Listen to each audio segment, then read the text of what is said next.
Dave, good to see you. How are you? You too, my friend. Well, we just had our first rain here in Florida, so now we're officially in the rainy season. And now it rains every day. Every day. Yes, yes, yes. Amazing. Um, Before we go into the deep stuff, how did you get started in 1031s? We can kind of talk about that while people jump in here.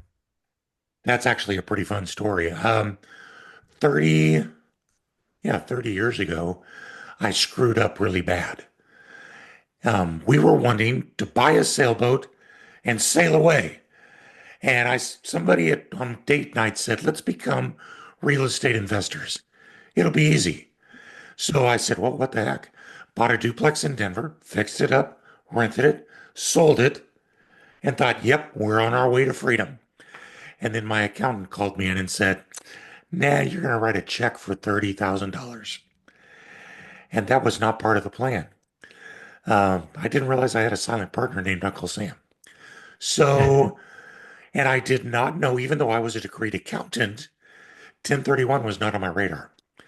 But then we started looking at it, researching, and said, oh my gosh, if I would have done this, I would have had that $30,000 to use for my benefit. And honestly, Tyler, to this day, it keeps me up at night thinking about if I would have had $30,000 to play with for 30 years, what I would be able to do with that kind of money. That's what the 1031 exchange did. So from that moment on, we adjusted our entire real estate investing strategy to surround not just buying real estate right, but selling it right so we could retain more of the profits. So, yeah, out of Dave's screw up, I ended up launching a whole company to help others avoid my mistakes. Yeah, not screw up. And that's how we met, really, just a few weeks ago. We've kind of been dancing in the same circles for a few years, but I called you, out of nowhere, and thankfully you answered and made yourself available for some advice, even though you weren't in the middle of the deal. And my clients had screwed up. They failed their 1031 because they sold out of a certain type of LLC, and I'll let you go more into kind of the details of what you can and can't do, but then bought into another type of LLC, which they were using a conventional loan, right? A lot of people may not really understand that what loan you buy with and how you buy matters. And ultimately, they couldn't put that conventional loan in the name of the same LLC, and they ended up failing their 1031. Thankfully, it wasn't a ton of cash. It was like 50,000, maybe 60,000 in that 1031. So ultimately, the hit wasn't huge. But we do have investors that do two, three, $400,000 1031s every day. And if they failed at that, that'd be a huge tax hit. You're talking $100,000 tax hit, potentially, right? Well, and you're not just talking the tax hit. Again, remember Dave's bad example. It's if you've got 50,000 may not be a lot of money to you, it might be a lot to somebody. $50,000 compounded over decades is a lot of money no matter who you are. Yep. Yep. So you did that 30 years ago. Yeah. And so you're kind of imagining what could I've done with all that money over 30 years? How much more could it have been? Right. Well, you play that game, the rule of 72, where you divide the interest rate by 10 or by 72, and that tells you how long it takes to double. So if I would have been making 10%, my 30,000 would have doubled every 7.2 years. Yeah. So 30, 60, 120, 240, 480, 960. We have close But to a even million more dollars because you're not even compounding it, right? Just on simple math, we're not even just on compounding it. simple math. The That's exactly right. 60,000 actually would have been more, right? Yeah, that's Yeah. exactly right. Yeah. Amazing. Okay. Introduce yourself and tell us and take us away. Yeah, if you don't mind, I've got a short deck that we can use to kind of help keep us on track and Please. leave plenty of time at the end for questions. How's that sound? Perfect. Yeah. Awesome. So I'll try to talk and share screen at the same time. That's always an adventure. But my name is Dave Foster, and I am the founder and CEO of the 1031 Investor.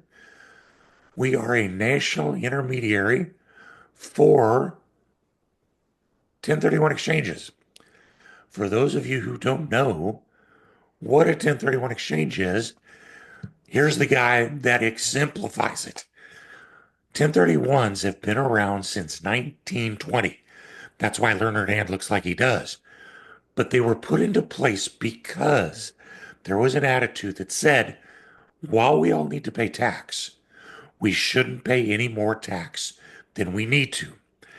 And at that point in time, our nation was a very hungry country, needing to expand its agricultural industry and move into the industrial world.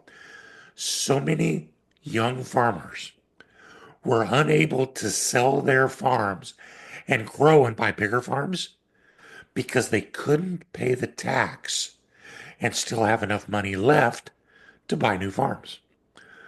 More importantly, young people who wanted to go into farming weren't able to go into farming because the young farmers weren't selling their farms.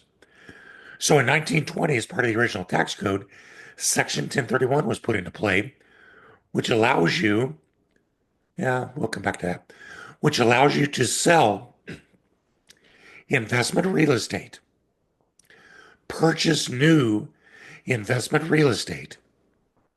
And by following this very rigid process, you get to indefinitely defer paying the tax on the profits. That's the history of it. It was done so that people could sell their real estate and buy new real estate, whether it was a farm or anything else for investment, and get to use the tax dollars to keep growing their portfolio. Excuse me. So I think you can kind of see that by itself really stirred up the whole real estate industry in agricultural. And certainly today, we're seeing that as well in all kinds of other investment real estate. 1031 exchanges right now, there's somewhere north of 1 million of them happening every year. Wow. So why haven't more people heard of it? Because the IRS has to let us do it, but they don't have to make it easy. But ultimately, if you can wade through all that and see it, you'll see the potential. Now, I'm going to, excuse me, challenge everyone for a minute to stop looking at the tax code as a way that the IRS uses to get your money. Think about the tax code as a behavior incentivizer. The federal government, the IRS, wants to see certain things happen. And if you do those things, for instance, sell a farm to go buy a new farm and do a 1031 exchange, you'll be rewarded by not having to pay the tax. That's your incentive. So it's not that the government doesn't want you to do these. It's that you have to do them the right way so you can be rewarded. And there's two. I would be really remiss if I didn't talk about this first one as well right now, because there's two sections of the tax code that deal with real estate transaction, and they're both incredibly powerful. The first one is Section 121, which deals with your primary residence. And all it says is that if you buy a piece of property and you move into it and you live in it for 2 out of the 5 years prior to selling it, then you get to take, as a single individual, the first $250,000 of profit tax free. If you're married, it's $500,000 tax free. Now, for those of us who are nerds and follow long-time trends, I can tell you that the average person will move and change their primary residence somewhere between 8 and 10 times in their lifetime. So now think about that. You have 8 without doing anything else other than buying your house and moving into it. You'll have 8 or 10 opportunities to sell that property and take up to $500,000 of profit tax free. Tell me where else in any kind of business you can do it that way, that good. Yeah. And all you're doing, buying a house and living in it. Yeah. Amazing. Well, And and what just real quick, I'll say for anybody that's in here watching, please throw your questions in because we'll have a question and answer at the end. absolutely. By the way, the greatest thing about that statute, you can do it once every 2 years. So if you've got an understanding spouse or you own your own moving truck, you literally could be moving every 2 years and putting tax-free dollars in your pocket. Yeah. Now that's your primary residence. Section 1030, and I think that's the greatest thing ever. The second greatest thing ever is Section 1031, and it deals with investment real estate. And what the 1031 exchange allows you to do is to sell investment real estate and by using the process, indefinitely defer paying the tax that would normally be due on the sale. Now, we're going to go through some things pretty quickly here because I want you to see the framework that all of this is going to fall into, but I don't want you to get hung up on the word defer because I'm going to add indefinitely to that. And at the end, I'm going to show you some really cool ways to use the tax code to turn tax deferred into tax free. So there's our teaser so that everybody stays involved here. So, Tyler, we were kind of talking about this at the very beginning. Let's bring this example home. What's the real benefit if I'm doing a 1031 exchange? Let's look at these two investors. Investor, they're gonna do the exact same things with the exact same real estate, with one exception. Investor A is going to do a 1031 exchange. So in column four there, they're not going to pay any tax. In column seven, you see what they owe, but they don't have to pay it. Now, so what that means is column five is they have $100,000 from their sale to put down on a $500,000 property. That makes sense? Mhm. Investor B pays the tax, so they don't owe any tax, but they only have $80,000, which is a regular down payment of 20%, only lets them buy $400,000.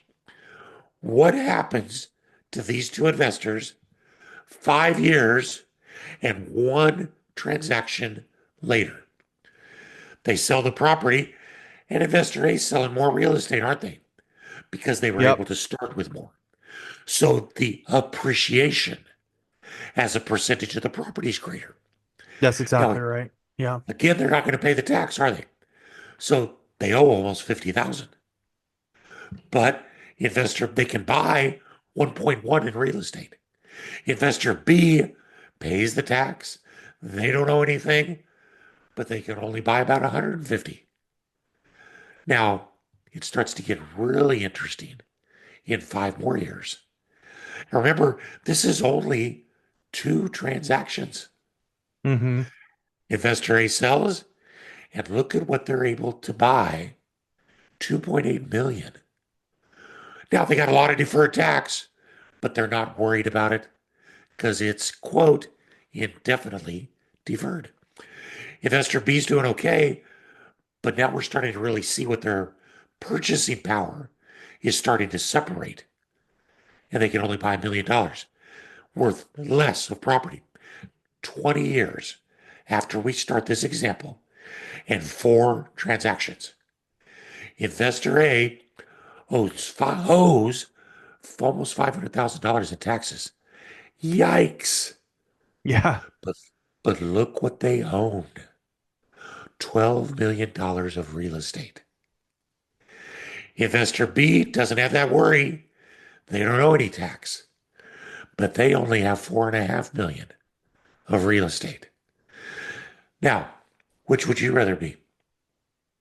Yeah. Investor A, obviously, right? Absolutely.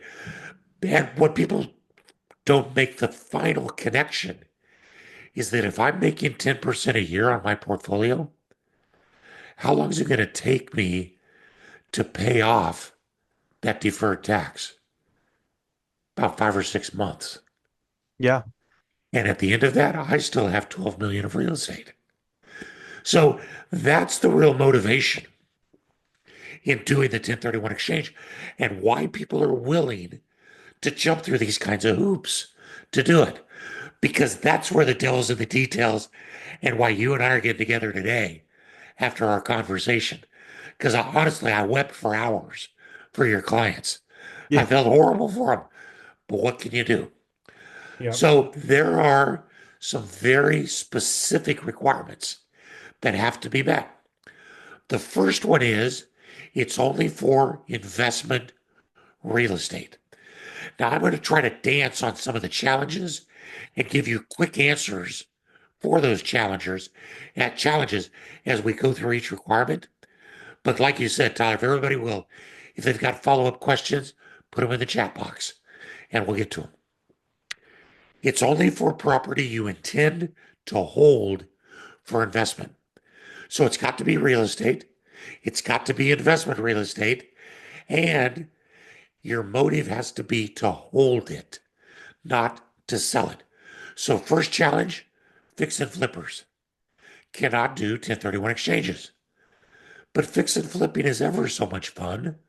I mean, come on, the adrenaline rush of moving those properties like Monopoly pieces, it's awesome. How do we fix that with a 1031 exchange?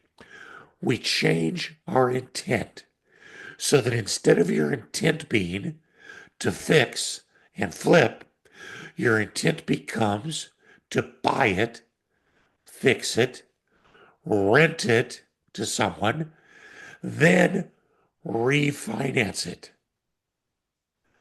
because you could pull 75% of your money back out Mm. using a refinance, tax free. Yep. Now, what are you going to do with that? Go buy your next target. Yep. And what are You you know, going to do next then? week. Yeah. Exactly. You could do Yeah. it 5 minutes after you close your purchase. Yep. And then after you do that, you're now working on your second project while your first project sits for a while. I would recommend a year, but there's no hard and fast magic on that. We've talked a lot of investors through some possibilities within the statute because there's not a statutory holding period. But in Mm. general, for this purpose, let's just call it a year. While you're holding that property to season for a year, you're fixing up your second property.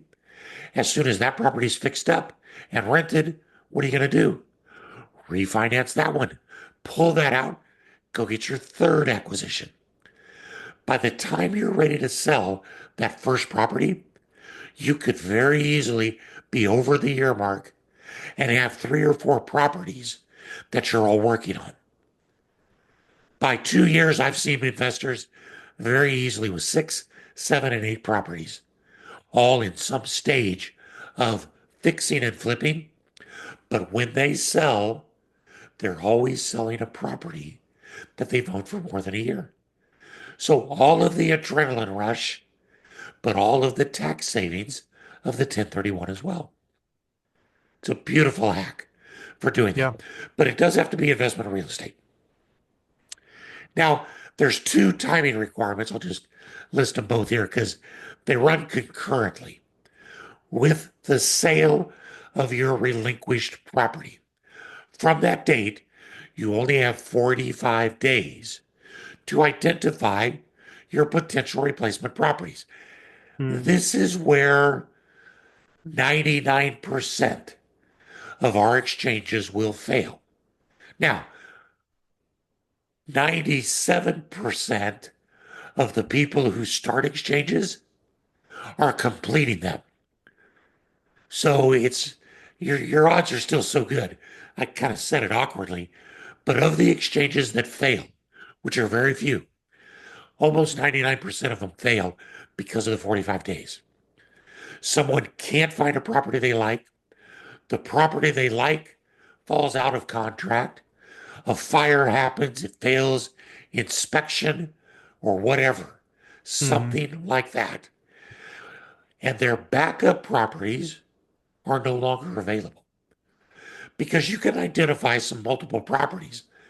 And we can talk about that if someone has a question about it.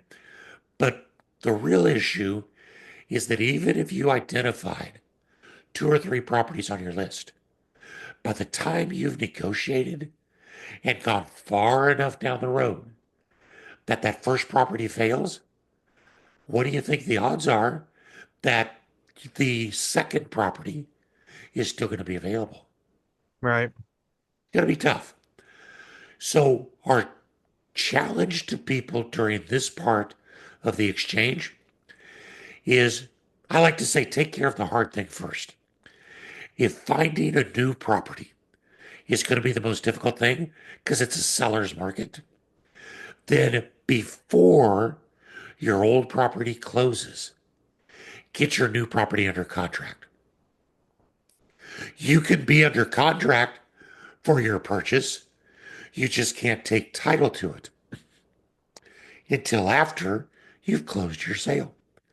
So Hmm. maybe you use a contingency, or maybe you get something in your contract that allows you to buy some extensions to that purchase. And always remember that if it's a seller's market, you're also a seller, aren't you?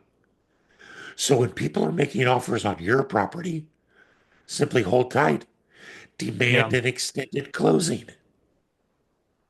We had people doing this all the time. Back about, well, it was in like 2022. Remember how insane that was? Our Oh yeah. California people would put a property on the market and they'd get a cash with a 5-day close at 20 or 30% over asking. Yep. It was insane.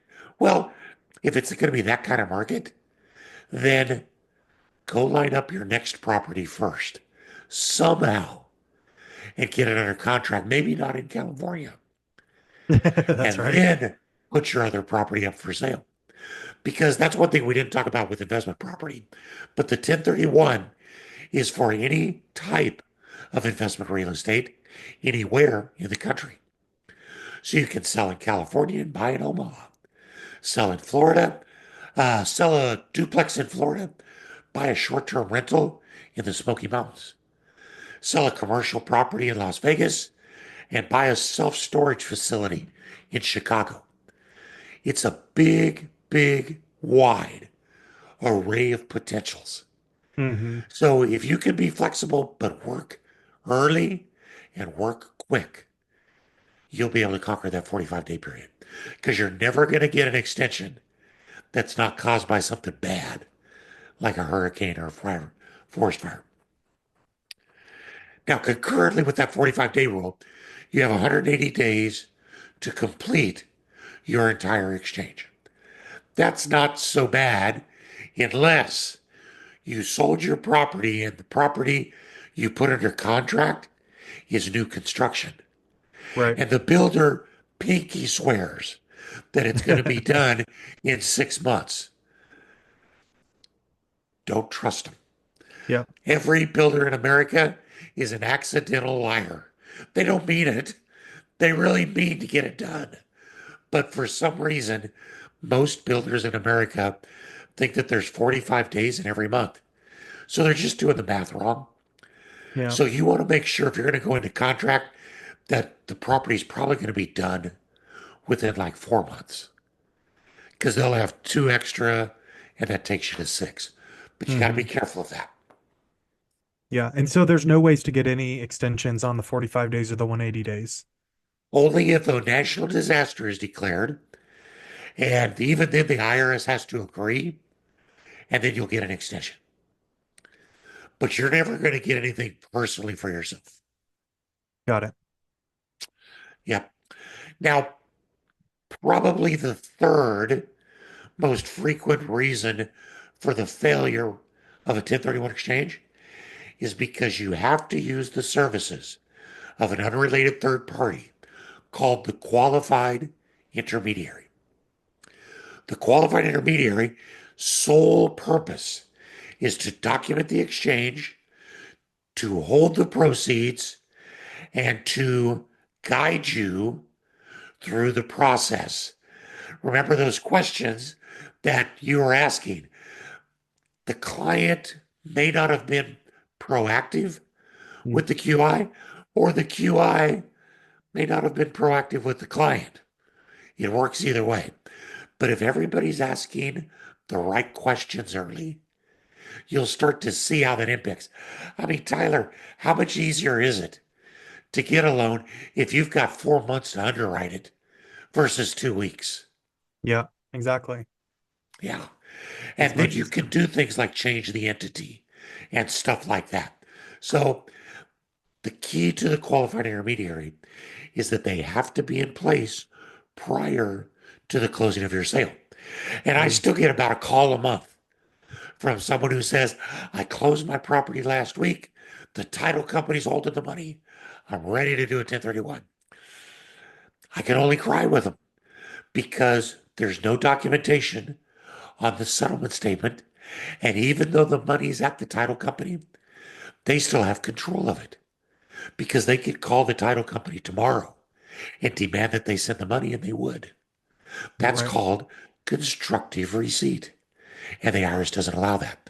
So if we're not involved before the property closes, you can't do the 1031.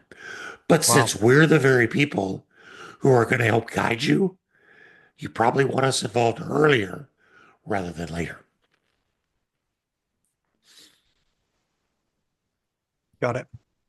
Cool. Make sure everybody, if you guys have questions, and there's 3 questions here, so we're going to get to these, but make sure to put them in the Q&A.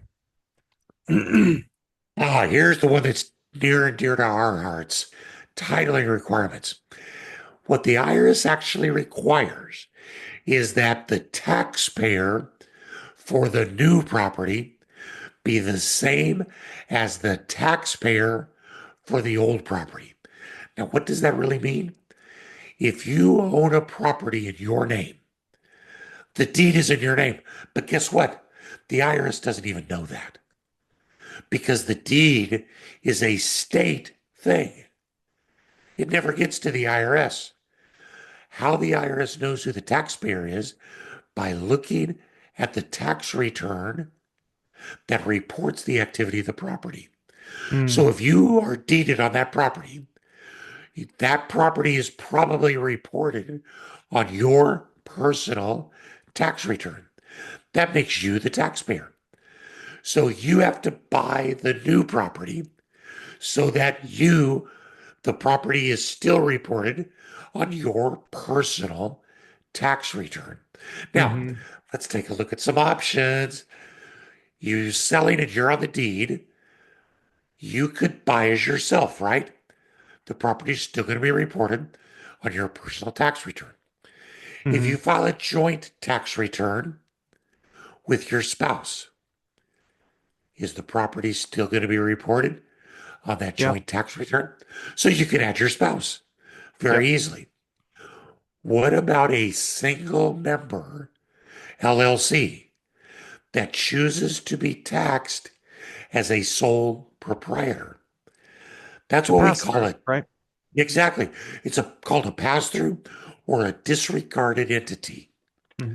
So even if you were to take title as Tyler's LLC, it would still be reported on Tyler's personal tax return. All of that is perfectly fine. But as soon as you add two people to that LLC, it's now a multi-member LLC, has to be taxed as a partnership. Because it has to be taxed as a partnership, the LLC will sell, the LLC has to buy. Mm. And where does that create problems, Tyler? In the loan. Exactly. Yeah. So if you're Exactly. buying conventional, if you're buying for a second home loan for a short-term rental and you go to the bank and you get all the way to closing, which is exactly what happened to my clients, you better make sure that your LLC that sold that previous property was a disregarded entity so that you can buy it in your personal name. And then typically what people do is they do a quick claim deed, back to their LLC or maybe another LLC after closing, but it can get sticky with the lender if they are going to require that that close in your personal name. So that's where my clients failed the LLC and they lost a little bit of money, right? And they're going to have to pay a little bit in taxes. Now, I think they'll be able to create some losses to probably offset. But ultimately, imagine if you failed at that at the $11 million mark, right, Dave? I mean, that's now you got a huge problem. Now you got 450,000 in taxes you owe immediately, right? Yeah, those are not good days. Not good days at all when that happens. Well, and the biggest problem, this goes back to number four. The biggest problem was that we didn't identify the issue, or the QI that was working with your folks didn't identify the issue that was going to cause problems. So the property had already been sold. And at that point in time, you can't go back and change or do a quit claim from that LLC to your own name, which would have Right. been an option. By the way, you mentioned conventional loan, second home loan. The question is probably going to rise up from a 1031 perspective. Those are beautiful for a short-term rental loan because typically you can get some favorable terms, rates, and down payment. But the fact that it's called a second home loan should not deter you because the criteria for qualification usually are that the property be at least so many miles away from where you live, and you agree to use it at least 2 weeks a year for Mm, personal use. Neither of those requirements um, come against the 1031 exchange.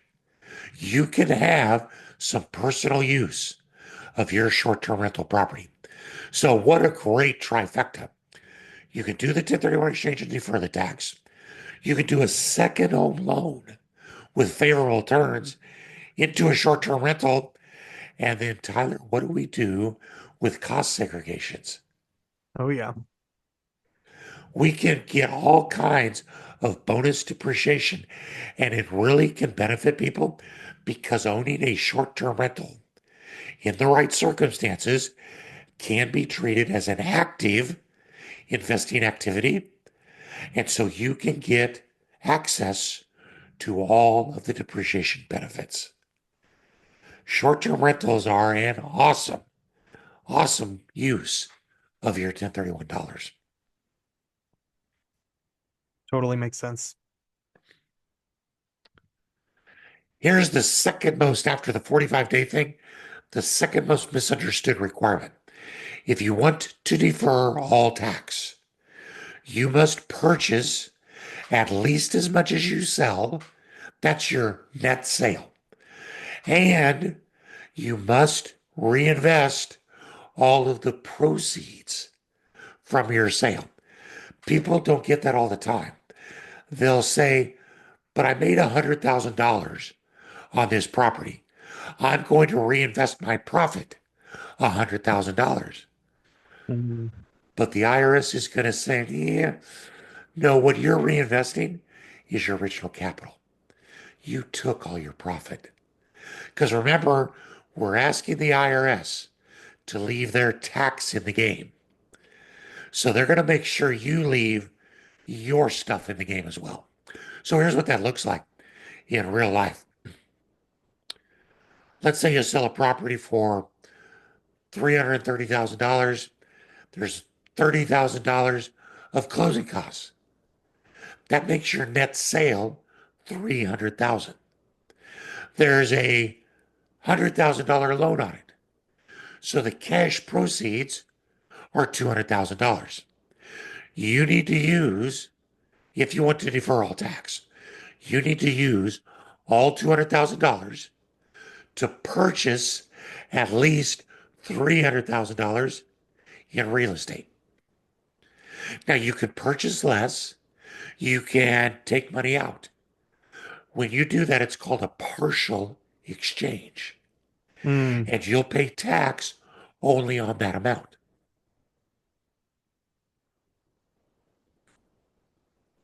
There's a real easy, down and dirty way to figure out what you need to buy.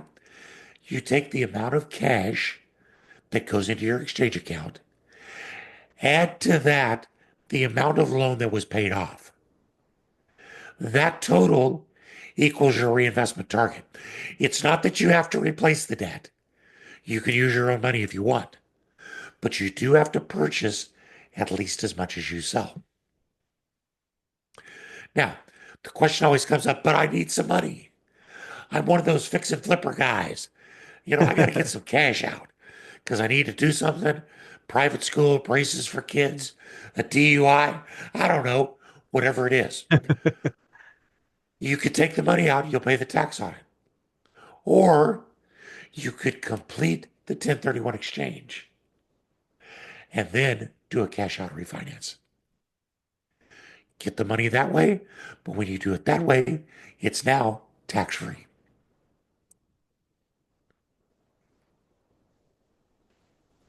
Amazing. So, with that, those are the six requirements. The most important thing you've got, two most important things you need to know about that is that all of them have to be met. If you fail one, your entire exchange fails. Hmm. Second most important thing, required number four, is that you have to use the QI. That's who's going to be your guide. So just go back over to make sure everybody remembers the property has to be investment real estate. You've only got 45 days to identify your potential replacements. You got 180 days to close. Hmm. Have to use the qualified intermediary, And what we call the so title. Yeah, go ahead. you are a qualified intermediary, right? That's what you do. That is correct. And so, on our, and I'll just, throw a warning out here to everybody because I'm sure Dave doesn't want to throw his competition under the bus, but I certainly am happy to, without naming names, right? But what I'll say is it's so important the intermediary that you pick because my clients ended up in this situation. They failed the 1031. The 1031 intermediary could have solved this because they get involved before the sale of that other property happens. And it would have taken a few minutes for them to ask a simple question: is this the entity that you're going to buy in later? Right?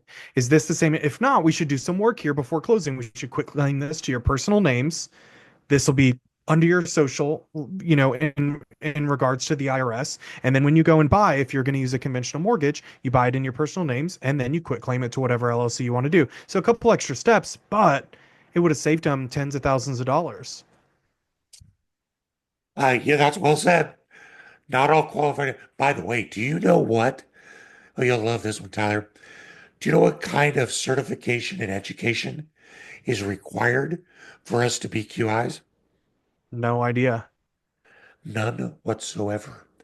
There Wow. is one requirement, and that is that, and I swear you can't make this stuff up.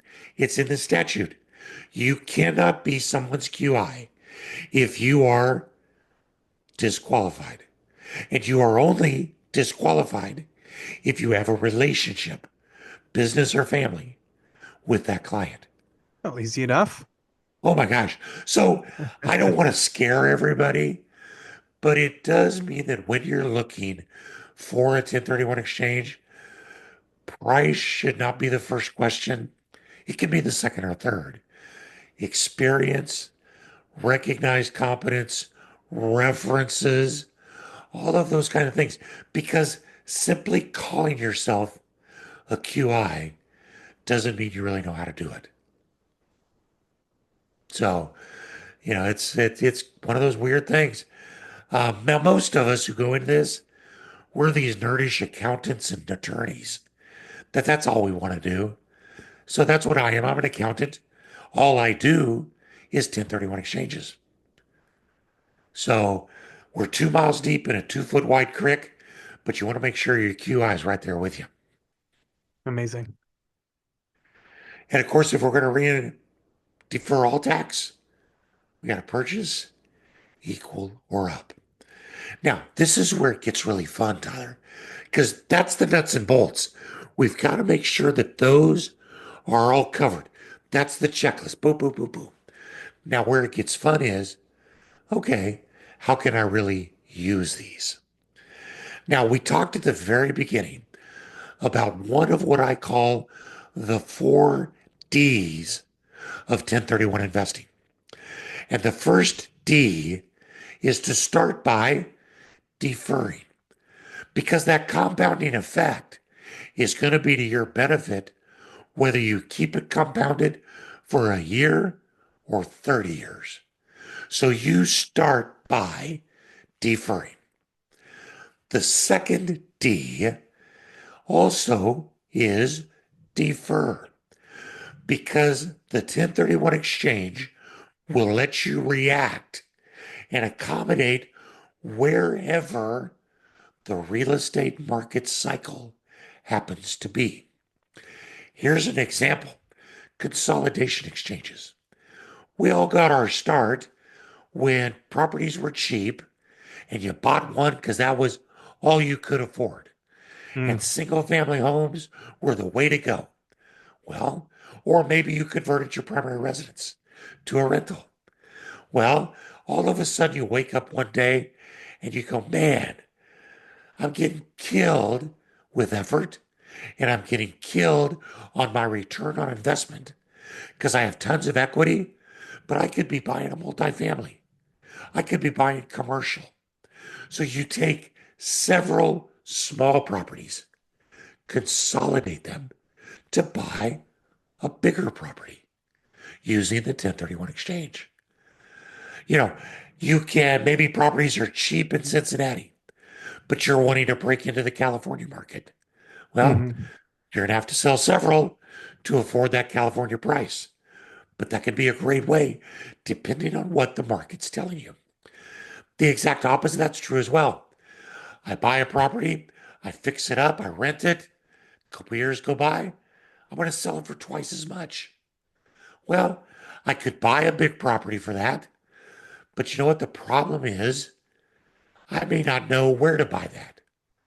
I know where a $200,000 market is, but I don't know where a $400,000 market is. Hmm. I don't know what kinds of countertops to put in. I don't know where to find renters. So instead of getting out of my comfort zone, I sell my $400,000 property and I buy two $200,000 properties. Those go on. I sell those. I buy two more and then four. And then you know what happens? I wake up tired and I start consolidating.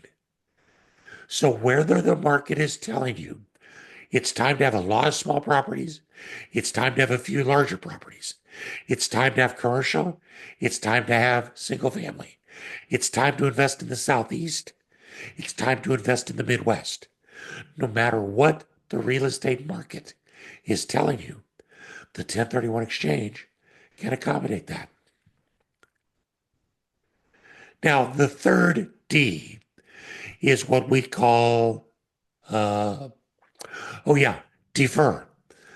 Because just like the 1031 exchange can be used to maximize my investment yield, take advantage of different market inefficiencies around the country, I can also use it to accommodate and help me achieve wherever I'm at in my personal life cycle as a real estate investor. You know, just like we talked about at the very beginning, I got more energy than I do brains or money. So I just go ready, fire, aim, buy a property, put a renter in it. Voila, I'm a landlord. Yep. Well, I'm not the same investor today that I was yesterday. And I'm not the same investor today that I'll be tomorrow. My needs, my abilities, my capabilities, my goals are all going to change. Let's let the 1031 accommodate that. As I start to accumulate money, it might not be worth my while to keep buying cheap, fix up, value add properties. Hmm. It might be time to sell in 1031 into something bigger. Or what about having kids? You start having kids, that's a life changer. Wow. Um, you start to think about family memories.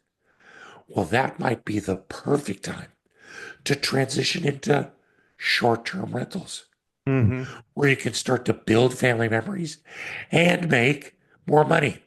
And because that also coincides with a period in your life where you're generally at your max earning cap power, you can also use the short-term rentals for bigger offsets against your other sources of income. What about retirement? Getting close to retirement? Well, if you're living in Cincinnati, you want to retire to Sarasota, Florida, maybe a few years ahead of time, you start to 1031 exchange your portfolio from Cincinnati to Sarasota so that when you're ready to retire, your portfolio awaits you. Your retirement job, managing your own rentals. But let's circle back and give you the cherry on top of all this cake. When you sell your Cincinnati house, that's probably your primary residence. That's tax free. Hmm. So you're going to put that money in your pocket, tax free. How awesome is that? Now, you could use that money to go buy another primary residence in Sarasota, but maybe your spouse wants to buy a new Dodge Viper or take an Alaska cruise or do whatever for your grandkids. So instead of buying another property, use your tax-free dollars however you want and move into one of your former investment properties. You're converting it. What's beautiful about that? When you convert a property either direction, it now falls under the rules under the IRS code for that.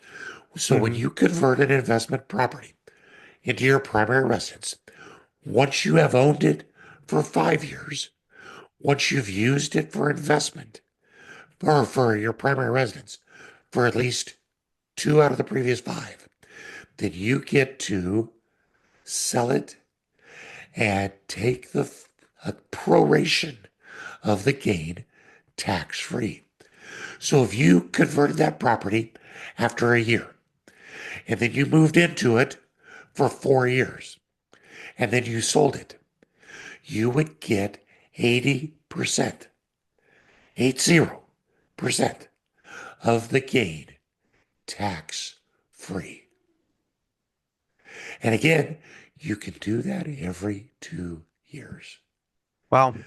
What a way to convert tax deferred into tax free by simply retiring and converting that property. So go back to those short term rentals.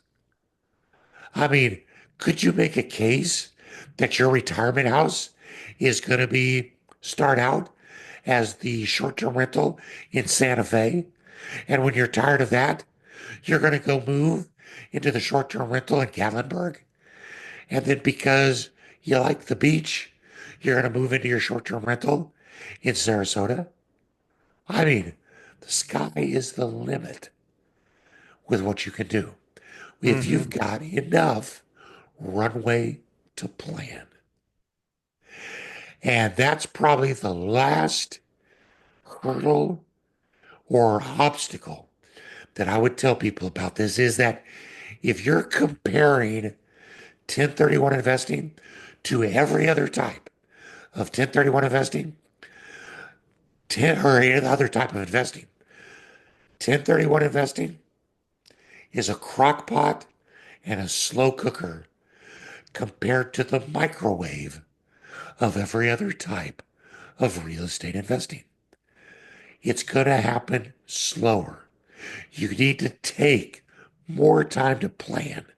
But when you do that, the results just compound that much more quickly. So I'm a big plan. Oh, I only told you about 3Ds, didn't I? Yep. And weren't they defer, defer, and defer? Yep. Yeah. Hey, Tyler, what do you think the fourth D is? Is it defer? Unfortunately, no. I would Oh, have given you a free okay. cup of Well, coffee for thank you. that one. Good guess. Good guess. The fourth D is even better, sort of. Okay, not really, but anyways, the fourth D is die. So, yeah, nobody's really thinking about that, but we're all heading that way. Here's why that's so important. Because when you die, your heirs inherit your property at what is called a step up in basis. Hmm. So they get it. You never pay the tax. Your estate never pays the tax. Your heirs never pay the tax. It is completely tax free, including depreciation recapture at that moment. So you start out deferring, you keep deferring while you build your career, you keep deferring till you finally die, and then your heirs get your property tax free. What a great legacy. Yeah, that's amazing. What And kinds of really questions can we answer? the first E is called Dave Foster.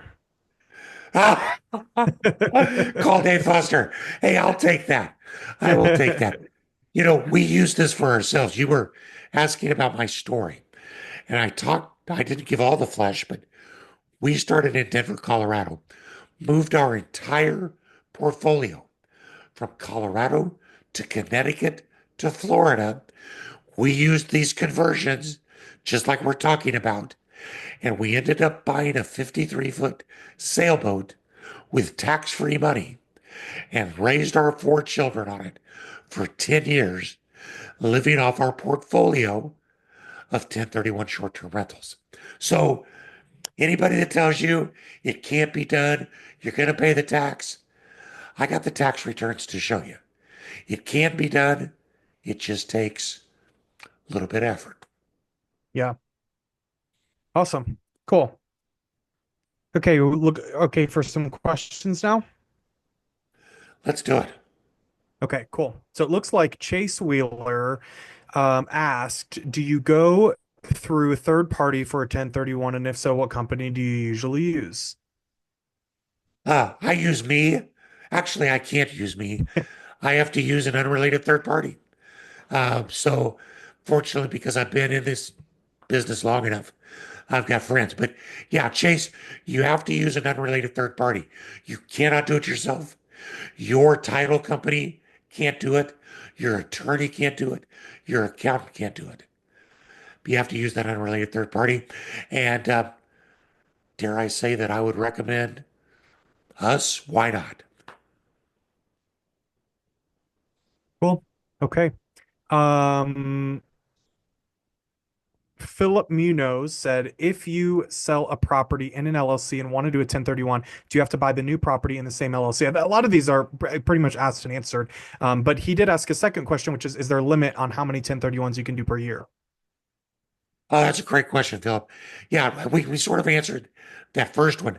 Whatever tax return is reporting the activity of the relinquished property has to be the tax return that reports the new property. So if it's the type of LLC that files a tax return, then that LLC has to buy. But if it's the type of LLC that doesn't file a tax return, then you could buy as yourself. As far as how many 1031s, there is no limit.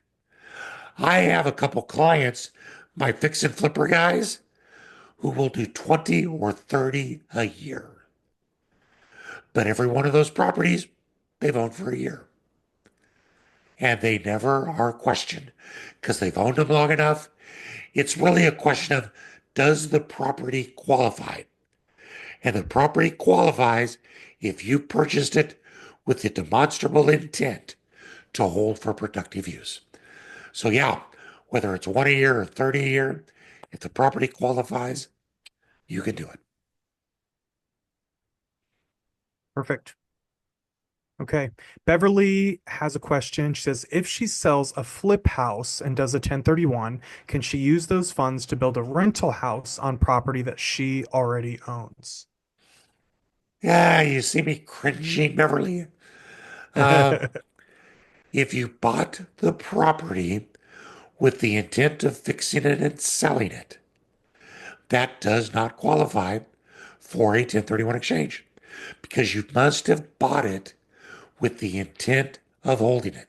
Now, let me go into a different type of investor who might have bought that property intending to hold it. But while they were fixing it up, they had a for rent sign in the front yard.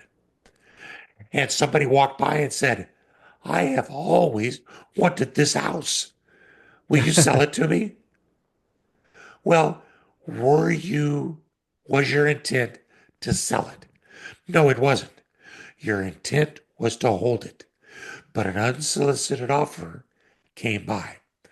What if you rent that property to a tenant and 6 months later, a meth lab opens up next door? Hmm. You probably don't want to keep the property. So, did you buy it with the intent to hold? Sure, but something caused you to change your intent. Or the tenant says, man, I love living here. I just got a new job. Would you sell this to me? Again, unsolicited offer. There can be all sorts of things that demonstrate your intent. Hiring a management company, emails with your accountant, running pro formas so that it meets the criteria for rental that you need. All of those kinds of things. So, Beverly, what I would challenge you to do is eliminate that F word from your vocabulary. Yeah, flip, not the other one. Eliminate flip from your vocabulary. Buy every property thinking you're going to hold it. And if every once in a while something happens that changes that, and you just find, I thought these rental numbers were going to work, but they're not, then your intent was to hold it. Where people get into trouble is not if they have an honest intent and something changes, it's when they have an honest intent to hold, air quotes, and the same accident happens 5 times a year. Then it's not so accidental. Does that give you enough nuance? Makes sense. Amazing. Okay. With 2 minutes left, what's the number one thing people should know that we haven't talked about yet? Oh my goodness, put me on the spot for 2 minutes. The biggest thing really is that real estate is all about, it's partly about making money when you buy, Hmm. right? We've all heard that because it's about buying right. But one of my mentors said the true test of your wealth is not how much money you made, it's how much money you keep. So you need to buy it right, but you also need to position yourself to keep as much as you can.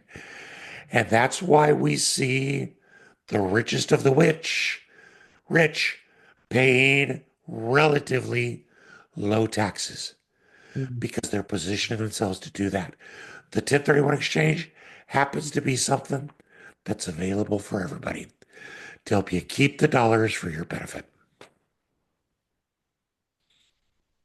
Amazing. Makes sense. Thank you guys. If you guys have any other questions for Dave, Dave at the 1031investor.com. You can also email me, Tyler at savvy.realty, and I'm happy to get you in touch with Dave and get you guys set up there. Looks like maybe we had one last quick lingering question from Chase. He said, when you identify multiple properties within the 45-day limit and you are unable to purchase any of them, can you buy a property that wasn't identified but are still able to close within the 180 days?